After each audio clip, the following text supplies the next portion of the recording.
we got 2 minutes. 2 minutes? Okay. All right, so we're going to go up, okay? Okay.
I was like, why we got to go all the way up there? So the first thing that's going to show up is going to be Patterson's slide. So she's going to talk about that.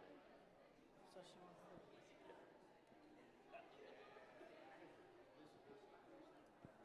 Okay, so the first slide that's going to show up is yours.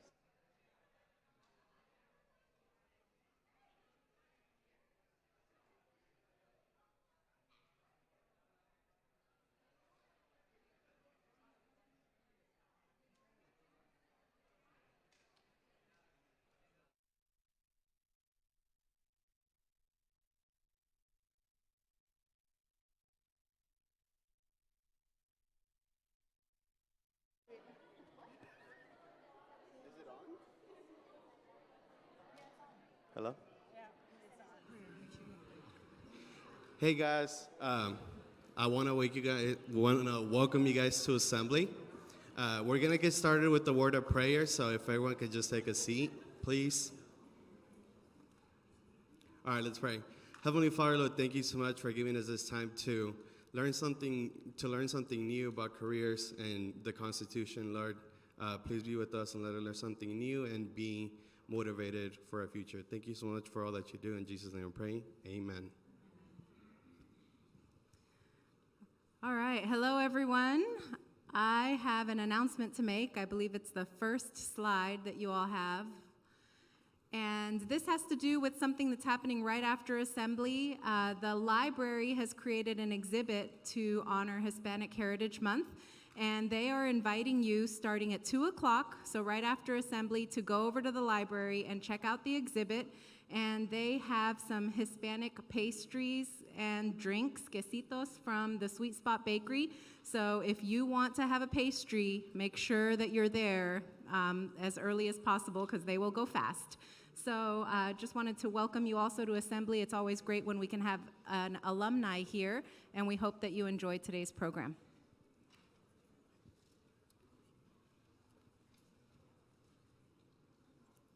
Is Remington here? Stand up. Come here. This is Remington's video. She came to the pantry last week, and she was so excited about what we had there that she whipped out her phone, and she started taking a video. And somehow she got it to play today, so good for you. What did you think of the pantry? Yeah, I've been here 4 years, and I never knew that the pantry existed, and I had no idea of the quality of food that they have there. They have fresh vegetables, fresh fruits, there's canned goods, especially for off-campus students. We'll save tons of money going grocery shopping. So I was so excited that I just filmed it, and then she found me at church and was like, can we put it in there? Sorry, the quality is not to par. I don't know where DMR is, but anyway. So thank you. Yes, we've been having the pantry for 5 years. I've been doing it, and I hope some of you have been enjoying it. We had last year 189 students that came to the pantry, and so some of you know, but some of you freshmen may not. That's why I'm here today. We're having it today from 2 to 5, so come over there, come to the Student Center. You might have gotten that text that said come to SC, and nobody knew what that meant, but it means Student Center. So that's where we are. We hang out over there. We already got food out for today. So come at 2, from 2 to 5, and help yourself. We even have bags for you. If I'm not there, I'm Judy Miles and have taught here at Southwestern for 41 years. So I know a few of the oldies and some of the alumni as well. But if I'm not there, Sherry Harris will be there, and Joyce Shaw also. Stand up. And we're going to wear these little, so we know who we are. So there's no excuse not to come over and join Remington and me and get some food, okay? Thank you, Ms. Thank you.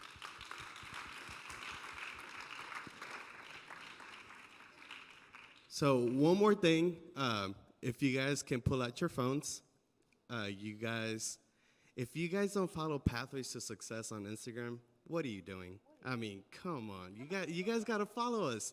So if you guys just scan the QR code, you can follow us. We do a lot of announcements, a lot of things that we're doing around campus. So just go follow us, please. Hi guys, how are y'all doing? I need everybody to find a seat before I make this announcement, because if you're not present, you're not gonna have any of this good stuff I got up here, okay? I first wanna say thank you so much for your patience with registration. You guys were amazing. We got through it, praise God. Administration thanks you, Finley Building thanks you. And so because of your patience, we have some treats for you up here. If you came Sunday to registration, we have your name that Danny is about to pick for us. And if you are a freshman, your name is the red ones in this basket here. So, 2 gifts for the freshmen. You're going to get AirPods, and the MacBook is not here yet. It's on back order. So, but we will pull your name, and then our transfer and our returning students will get an iPad and 2 AirPods, okay? So I hope you're here, all right? You guys in the back here, but make a seat. Take a seat. All right, Danny, you want to start with the freshmen?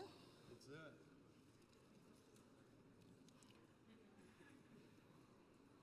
Yeah, read the name.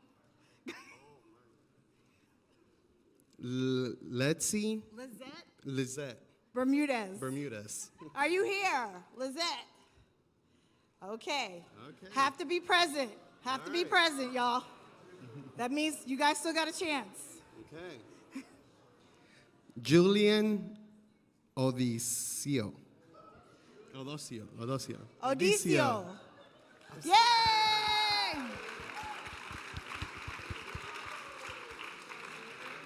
Julian, because you were the first one, you get the MacBook. So I will bring that to you, okay? Okay. But we will save that for you, okay?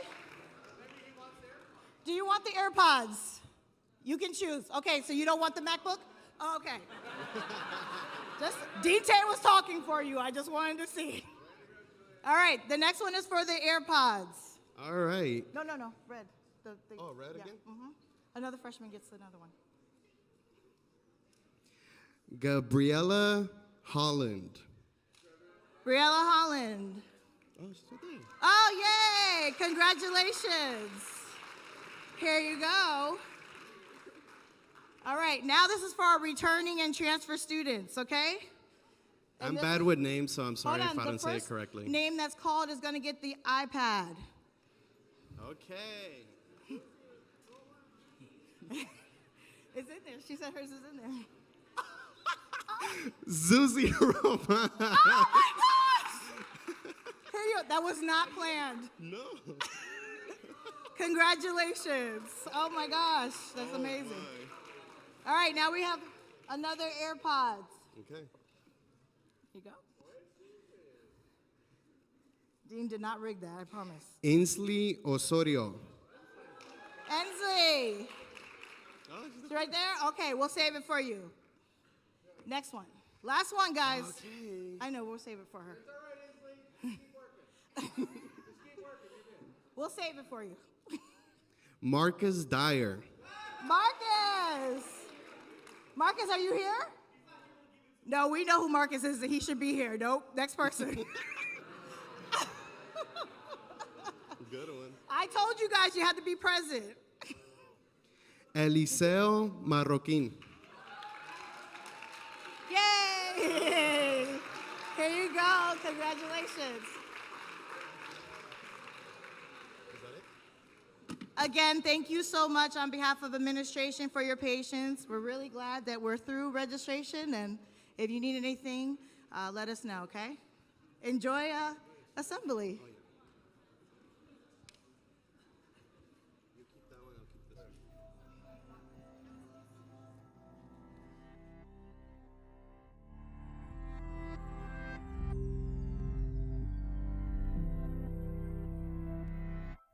It is the spring of 1787. The Revolutionary War has been over for only 6 years, and the young United States is still struggling in its infancy. Uprisings, boundary disputes, and the lack of a common vision all plague the newborn country.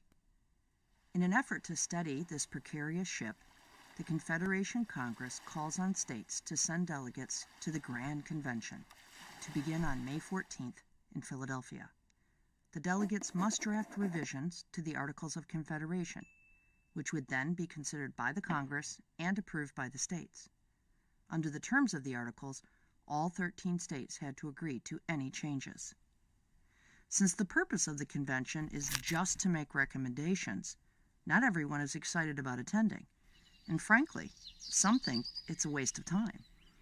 As men from different parts of the country begin to travel down dusty, rutted roads on the way to Philadelphia, not all states send delegates.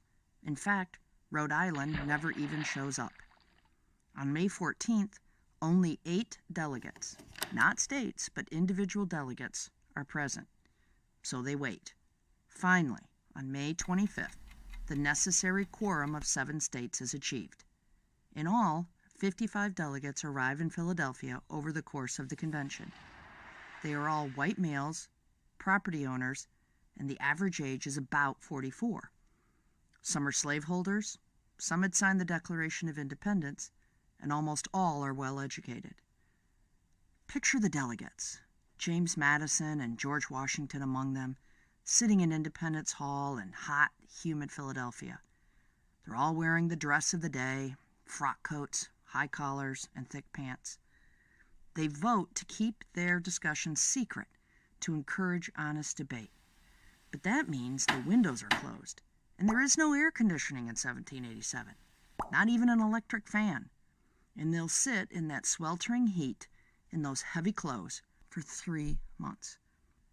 Shockingly, they all keep their vow of secrecy. That could never happen today, not even for an hour-long meeting.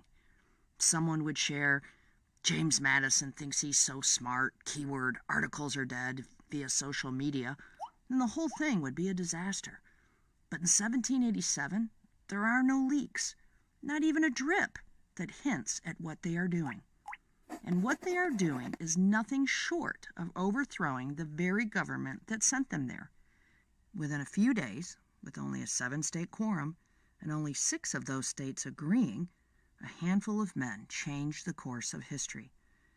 They vote to get rid of the Articles of Confederation and write a new, more nationalistic document that becomes our Constitution. The risk is immense.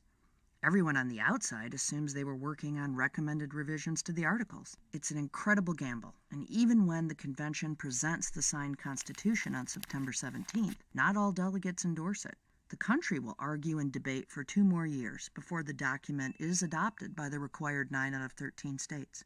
But instead of punishing them for their deception, today we celebrate the wisdom and vision of those men in Philadelphia.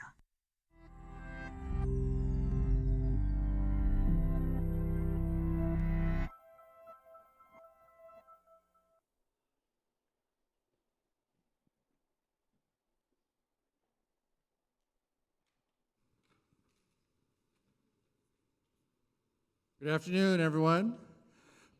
We are celebrating Constitution Day, which is September 17. This year will mark the 235th anniversary of the Constitution. Today, before we transition into our guest that is here on campus with us, we are going to do a little activity, and we would like to give away some gift cards those of you that want to participate. So we're going to play the Constitution Cash Cab today. Constitution Cash Cab. So here's what we're going to do. We're going to ask questions, and if you're the first one to buzz one of these buzzers, and if you get the question correctly, you will get a gift card. Or the gift cards are $10 each, and there's also cash in there too. So if our young ladies would turn on these things, and you are more than welcome to use your phone, because I know some of you are not historical buffs. Okay? You got it? Push it where it says on.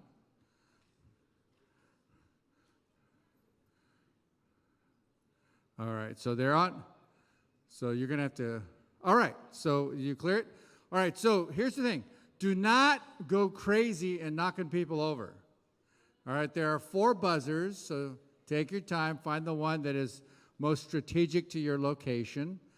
And then if you're the first one to buzz, it's going to be green. And then you're going to have to answer the question. All right? Are you guys ready? Got your phones ready? So how well do you know the Constitution? We're going to play Constitution Cash Cab today. All right. Here's the first question. Okay? If you come running towards me, I'm just going to stop the question, because I think you already know the answer, because you're way too intelligent to hear the whole question. Right? Do not yell the answers out. Do not knock people over to get there, okay? And faculty and staff, if you want to help our students win, you are more than welcome to do so. All right, here's the first question. The word democracy appears how many times in the Constitution? The word democracy appears how many times in the Constitution? Everyone's on their phone, so it's whoever's got the word democracy appears how many times? All right, next question. Oh, come on. Oh, this guy, you good? You got it? Oh, look at this guy, very casual. Push the button. Oh, okay, you lost because you knocked the thing over. Hey, you're up, son. Clear him, clear him, clear him, clear him. Okay, buzz it. Buzz it. Okay, what's the answer? 0, you're right. All right, go. You win. Go over there, the young ladies. Okay. Yeah, that's another thing. Don't knock these buzzers over. It's not that difficult. All right. All right. Who is the president of the United States Senate?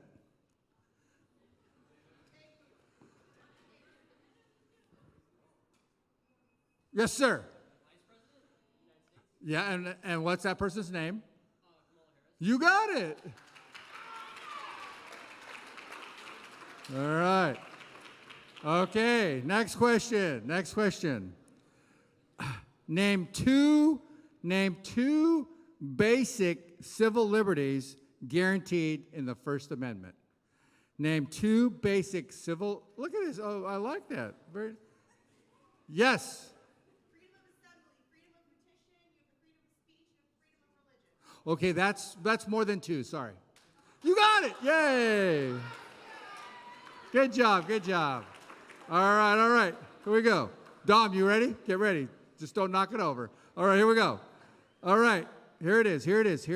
What phrase is repeated in both the 5th and 14th Amendment?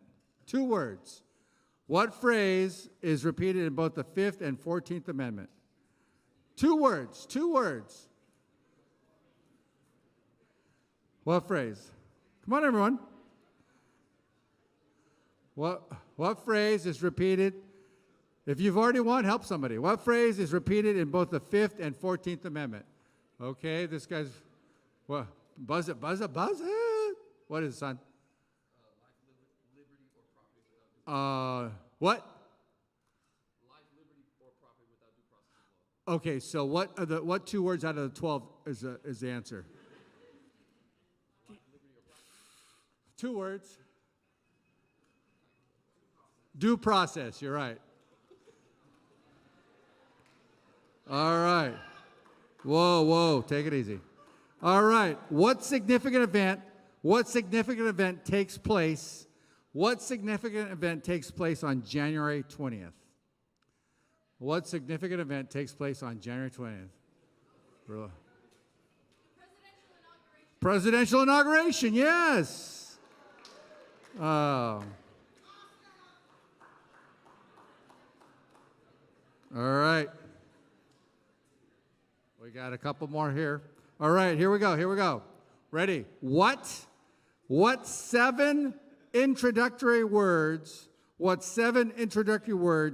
did Ernesto Miranda make famous? What 7 introductory words did Ernesto Miranda make famous? If you watch cop shows, you should know this. Oh, slow down, son. Come on.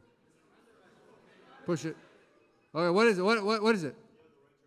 You have the right to remain silent. You're right. All right, good job. Which amendment is the only amendment to have overturned a previous amendment? Which amendment is the only amendment to have overturned a previous amendment?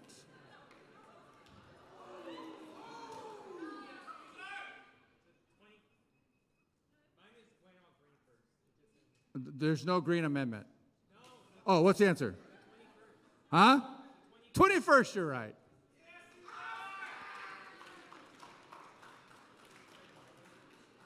All right. Here we go.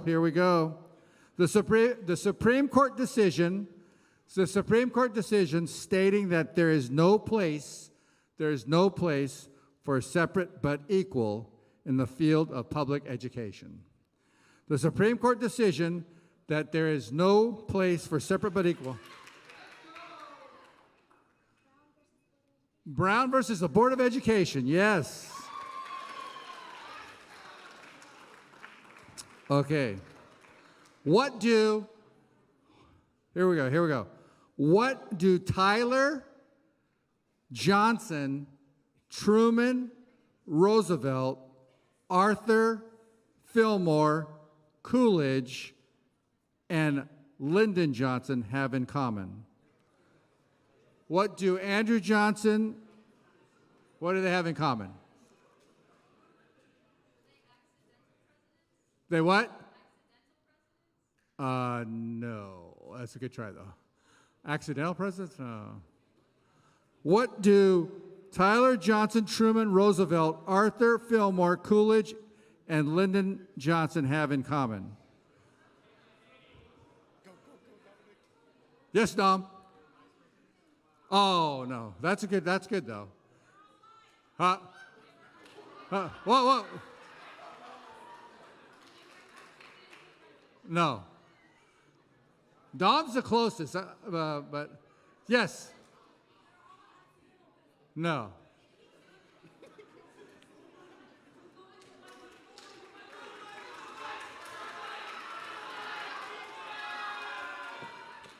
Yes, sir. They're all white.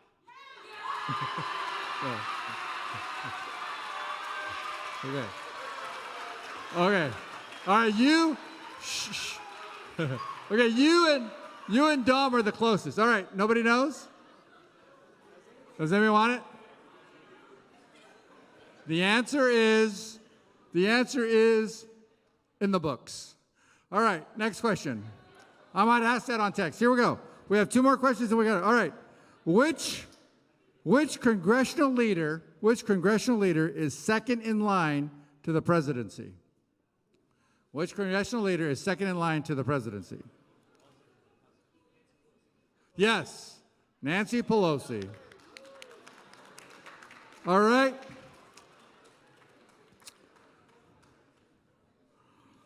Okay. What are the first 3 words in the preamble of the Constitution? Oh, you've already won, son. Good. We the people. All right. And the last question, who was Norma McCorvey, better known as, and what was the significance of her Supreme Court case? Who was Norma McCorvey better known as, and what was the significance of her Supreme Court case? You've already won, son.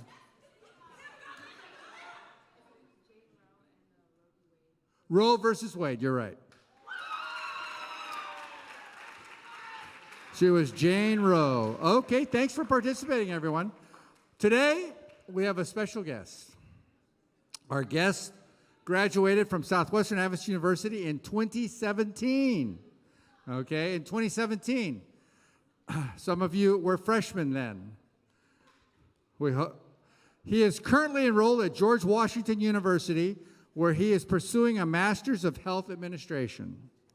He serves as a program and policy coordinator at Texas Health and Human Services Commission, providing strategic support as part of the team overseeing the management of Texas Client Services.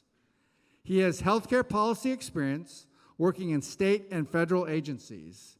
He most recently worked at the United States Department of Health and Human Services, where he served the roles of policy coordinator and briefing coordinator, providing support to the Secretary during the federal response to the COVID-19 pandemic. Southwestern Adventist University, let's give a warm welcome and a welcome home to Mr. Cesar Poussin.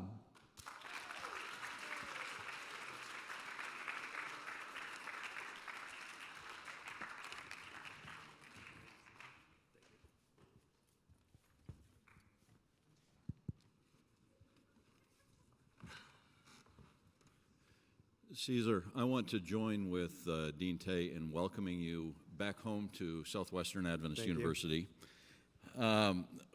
He shared a little bit about who you are, but could you give us a little bit of background, telling us a little bit about yourself?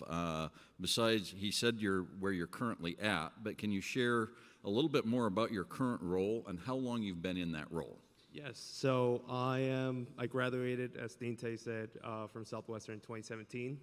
I currently work at the Texas HHS, which is pretty much the same thing as the federal HHS, but looking at state policy. So Texas HHS is broken down into 5 programs that oversee Medicaid, the management services, the hospitals, state hospitals. And in that role, I've been there for a year and a half, and I help oversee, be the checkpoint in between those 5 different pillars that oversee the client services that respond to the executive commissioner and the chiefs for the department.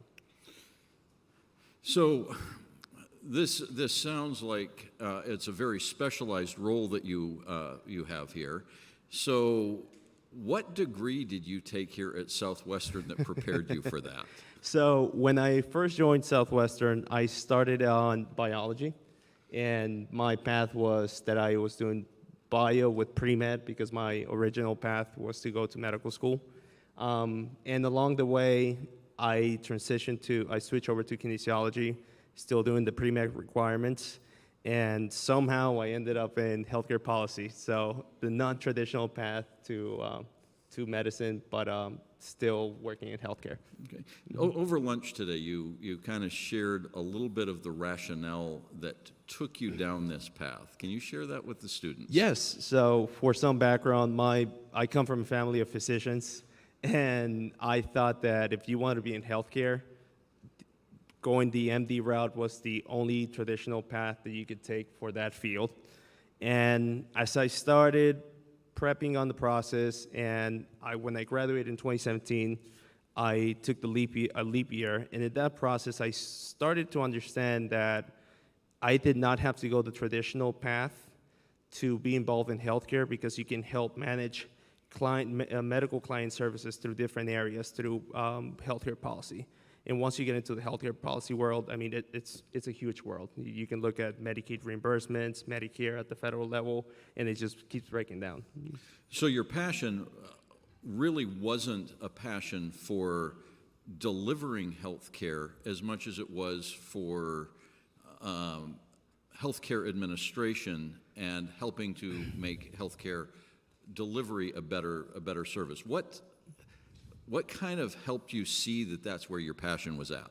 Yes, so I think that the common factor here is healthcare outcomes, and it's whether you're helping provide those healthcare outcomes or you are helping equip the health organizations with the right tools, with the right policy, with the right financial support from state and federal government, and making sure that they have the right regulations in place or helping cut down on regulations that will help them provide a care that at the end of the day what you're doing is improving the healthcare outcomes of different communities. You again shared with me over lunch a personal journey that happened in your family that helped you see this. Can you share that with the students? Yes. So as I was preparing on this path to go prepping for medical school, something that I realized along the way, my dad is a physician, he's an ophthalmologist, and he has served as a medical missionary. And in his role, he has a non-traditional role as a physician where he has helped open different clinics and is more of the management side. So that's what I saw, and at first I thought that was a regular traditional path for every physician, not really dealing with the patients, but helping more on the management and admin side. And with time, when I started getting more involved in policy and trying to understand different policies, that's when I understood that I could have the same impact or a different impact in healthcare to help improve outcomes, but from a different angle. So understanding that there's more than just the traditional path, it's a huge field, and there's a lot of areas of opportunity to help and improve outcomes. And you shared also that when you were actually filling out applications for medical school and talking with people, when you told them what you wanted to do, they were looking Yes. at you and saying, you're going about this the wrong way. Right, yeah, so every time I met with physicians or people that I wanted to shadow, they were like, yeah, it sounds like you want to be more on the admin side because everything you talk is more like the administration, the management of the hospital system, and not so much seeing patients day in and day out. So I think that's when I realized that I wanted to be in the healthcare field, but in a different, from a different approach. Mhm. So what brought you to Southwestern Adventist University? You mentioned again over lunch that, and you just mentioned that you came from a medical missionary background. So your parents were serving in several different places, but not Texas. Yes. Well, I think there was a few factors, and one, it was Dean Tay taking us out to dinner to Olive Garden, to me and a few guys on VGA. But the way that Southwestern has structured itself, where there's a music festival, you can come in for different events from high schools, I think that exposure really matters, and that helped me understand that, like, it got me exposed to the campus, and I also started building friendships. At the time, I mentioned before, Lake Whitney, the Texas Conference had Nameless Valley Ranch, and all the counselors I had were current students here. And as a young kid, I was looking up to these counselors, and I was like, I want to do what they're doing. So I knew that they were here at Southwestern. So I think by the time I got to Southwestern, it was not a shock of not knowing anyone. I already had a lot of friends because I knew some of the current students, and that just helped me facilitate the process on deciding which college I want to go to. So the relationships that you built long before you were even thinking about going to college. Yes. With students that eventually were here and students that, you know, as you said, with your counselors at camp. Yes. They built that reputation and they represented Southwestern well. Yes. So looking out at the students that are here, every one of them can be one of those ambassadors that can Right. bring students in like those were for you. I think that's something that Southwestern has. The school has a lot of social capital. And it really builds off on that because it is those relationships that bring these students into the campus. Looking back at your time on Southwestern's campus, what was the most memorable time that you had here? Oh, there's many. I think overall my experience in the dorm with Dean Iverson, I think that my best memories are in the dorm with the activities like for Thanksgiving, the turkey bowl. That was a great activity.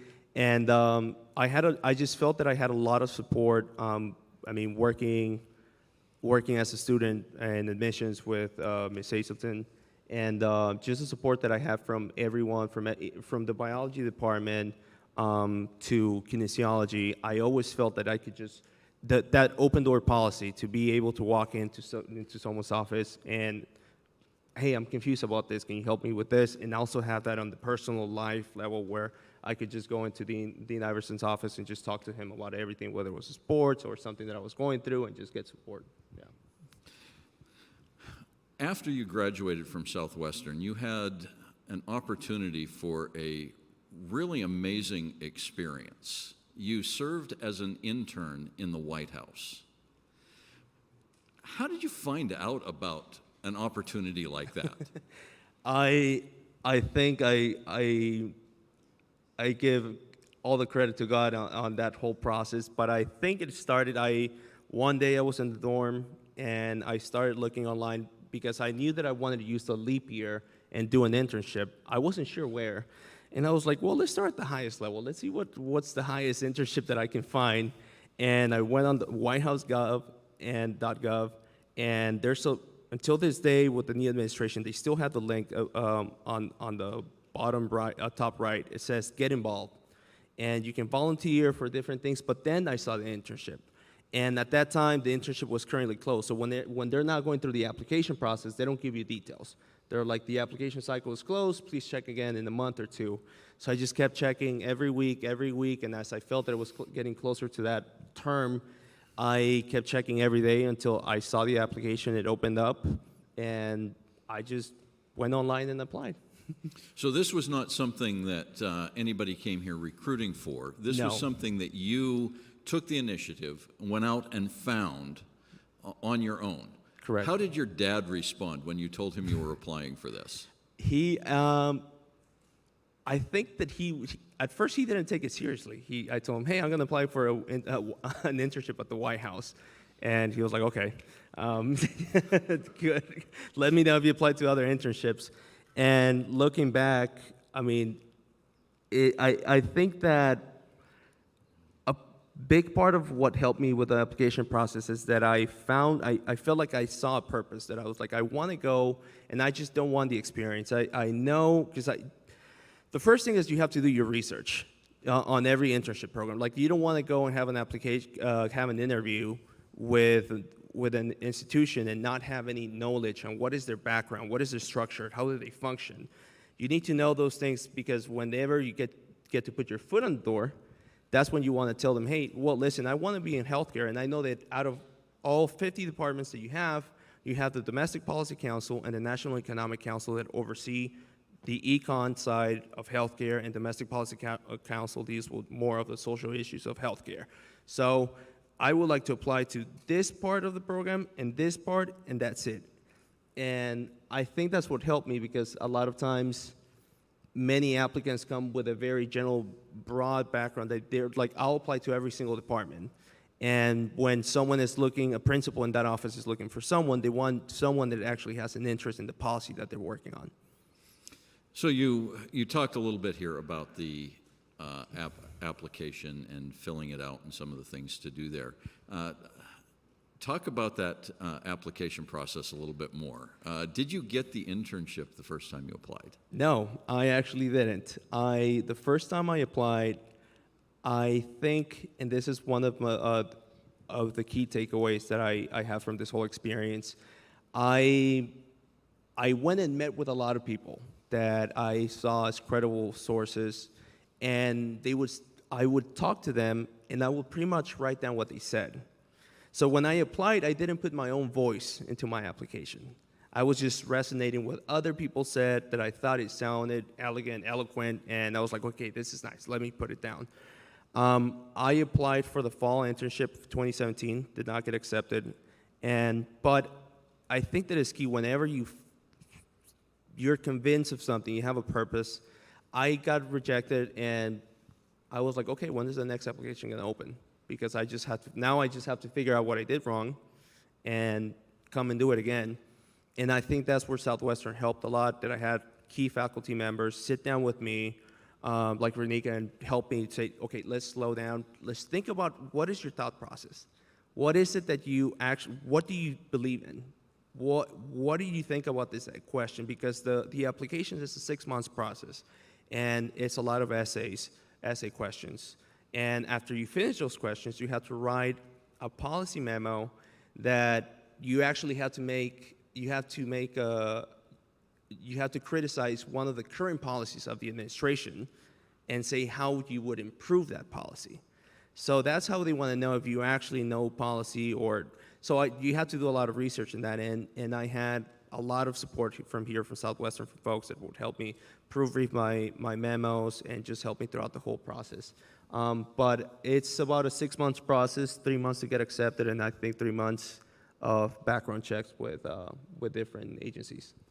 What you mentioned this idea of having to criticize a current policy and write a suggestion basically saying that you've got a better idea. How did that make you feel? Yeah, that was not easy. I did not know where to start, and but since healthcare, everyone knows that our healthcare system is broken, and we can improve it in so many ways, and that's where sides will differ on the solution. But I think the common ground is that we know that there's a lot to improve. I met with faculty here, with Dr. McHenry, and then also with some physicians, and I came to the conclusion that I wanted to write on primary care services, how that can be expanded for more affordable care in different communities. So working with people who had more experience than you did helped you Absolutely. be able to come up with Yes. a formulation of something that you could present that would help Yes. that may help you feel comfortable with that process. Yes, absolutely. That helped me create a structure and an outline, and then you put your own words and your own ideas, because they want to see your innovation. Like, they want to see how you're thinking outside of the box and what is your suggestion, even if it's not applicable, if it's not going to get passed through Congress and go through the whole legislation process. But they just want to see if you can think on your own and how you can stand out in your thought process. Once you got the internship, share with us your experience once there. This was a 6-month internship? 6 months. They don't tell you a lot. I remember I telling my parents went and dropped me off in D.C., and I had like the onboarding process. It was a full day, no lunch. You were just in the South Court Auditorium at the White House, and they're walking you through a lot of the process. And even then, like, I left, they told me where my office was. I didn't know what I was going to do. But the whole experience, I helped I was assigned to the National Economic Council, and I was like the research assistant, even though the title was still White House internship, White House intern, for the special assistant to the president for the National Economic Council for healthcare. So it was a lot of work helping them with memos, like proofread a lot of documents, and then they will give me little projects just to help me learn and understand the different policies. But it was a great experience. It's fast-paced. One of the things that I mentioned earlier was that I was shocked the first time I went into a meeting, and coming from Southwestern, I was used to that you start a meeting with prayer. And here I sit down, I put my head down, and they just started going with hitting the agenda, and I was like, okay, I guess we're not going to have prayer. But it was a great experience. One of the most enjoyable parts that I had was the Bible study that was hosted by the Vice President's office. Share a little bit more about that experience. Yes, so every Wednesday, the then Vice President Mike Pence, he hosted a Bible study in his office. He has 3 offices at the White House, and one of those offices, the ceremonial office, was used for staffers to come in.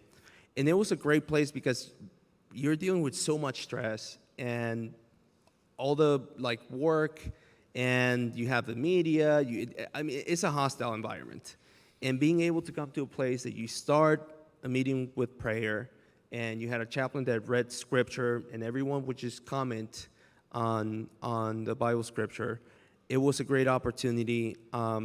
And sometimes the vice president, when his agenda allowed him, he would show up and he would either kick it off with prayer and then he would leave, or if he could stay, he would stay, or he would get pulled off because he had something to attend. Overall, I think that was my best experience at the White House, being able to attend that Bible study consistently. Okay. You shared with me earlier the mentor that you got assigned to, and it came in the context of your faith experience interacting with a White House internship. So, two parts of this question here. As a Seventh-day Adventist, how did that impact your internship experience, and what was the significance about this mentor that you were assigned? Yes, so when I started the internship, you have your principal, that is the White House internship program director, and I did mention to her, I was like, I'm a Seventh-day Adventist, and she didn't really care. It was like, okay, that's a fun fact about you, I guess. But I was sort of saying it because I was like, well, like, I don't want to have issues with, they told us that we didn't have to work on the weekends, but you had like late nights, and I didn't want to be in the office on a Friday night until 10 p.m. or so. The mentor, the person that I was assigned to, he was a Jew. So thankfully, before sundown, he was like, hey, Caesar, let's go home. Let's get out of here, because I was able to talk with him. And I was like, we'll have a lot in common, more than you think, between our religions.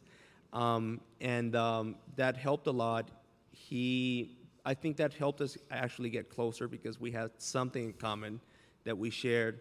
And that just helped me build a strong relationship with him. He was very harsh when it came down with work. I mean, he demanded a lot. But it didn't matter how much work I had or he assigned me on a Friday afternoon. 4 o'clock came around. This is winter, so I mean, DC 5:30 is already dark during the winter. So 4 o'clock came around and he was like, let's go home, and we could just drop everything and pick it up on Monday. Mm-hmm. Now, you mentioned that when the internship got done, that he made a comment to your parents about you that I thought was one of the most telling comments, and something that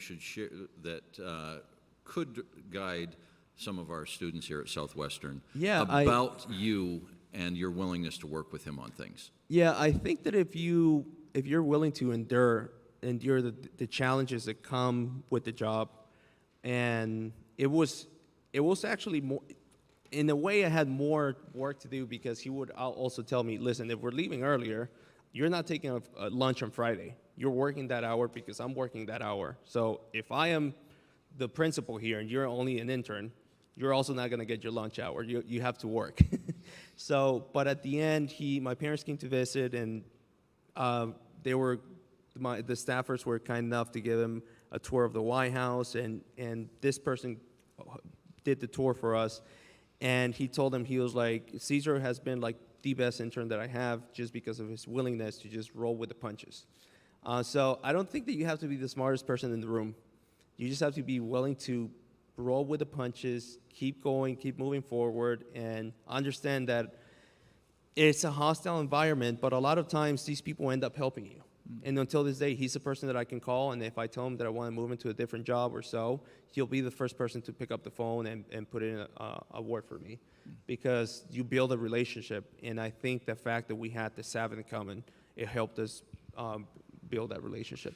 So being flexible and being willing to learn were critical parts in making that happen. Absolutely, yeah. As we wrap up this time with the students here, what would you share with them as the important things for them to take away from this if they were wanting to pursue an internship at the White House, or even an internship anywhere? I think anyone can apply to any internship, but the three main key takeaways, the first one is find your voice, as I mentioned earlier. Learn where you stand. And I think that part of your experience here at Southwestern, it helps you develop a set of values. Because you need to have your values to see how much you're willing to give in, or where you're going to stand. Because once you get out into the professional world, they're going to push you and toss you around. And it's up to you to have a clear line of how far you're going to go, and your values help you. They serve you as a compass to say, I'm going north or south. Is this right or wrong? That's the first one. The second one is this institution, you're an ambassador for the institution. The credibility and the name that this institution has, it comes down to you. So whenever you leave this place, you give the institution credibility through your actions. So I think that it's up to you to keep Southwestern's name high, and you do so by giving your best everywhere you go, because if you do it in an internship program and you do an excellent job, the next person that comes and apply, and whenever they see a resume that says Southwestern Adventist University, they're going to look at that application and they're going to pick it up because they're like, oh, we have a good turnout from that place. And the last one is honor God. And as much as you hear it here, I mean, I sat here in assembly for many years, and I heard this over and over and over, and it really pays off. But you have to start in the small steps. You start here, because once you take that to a higher level and you honor God, like at the White House, I was shocked when I had my principal at the White House and then at the Department of Health and Human Services with Secretary Alex Azar during the pandemic through Operation Warp Speed tell me, there's something different about you, and we like that. And you read it in the Bible, you hear all these stories, and you don't think that it's ever going to be applicable to you. But people do notice that. And perhaps it's not going to be people your age that you work with. But the high senior principals notice that because they have the experience and they have their own set of values and principles. And when they see someone that stands out in a positive way, they will pick you. Thank you, Caesar, for sharing with us this afternoon and taking the time out of your schedule to be here with us. And it has been a pleasure to talk with you and give you an opportunity to share with the students today. Thank you very much. Thank you for coming. Thank you.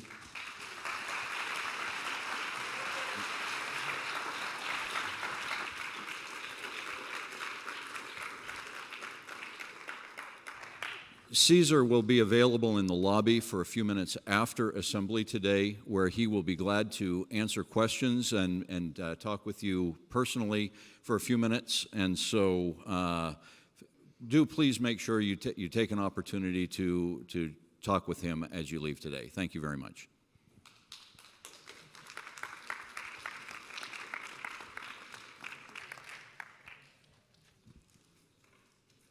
Thank you, thank you.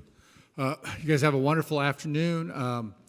Don't forget the announcements that were made, and the Six Flags tickets and the State Fair tickets are now available. So if you want to come by my office, you're welcome to do that. And don't forget to go to the library for Hispanic Heritage Month celebration. And don't forget to go to the food pantry as well. So the library for Hispanic Heritage Month celebration and the food pantry. Thank you.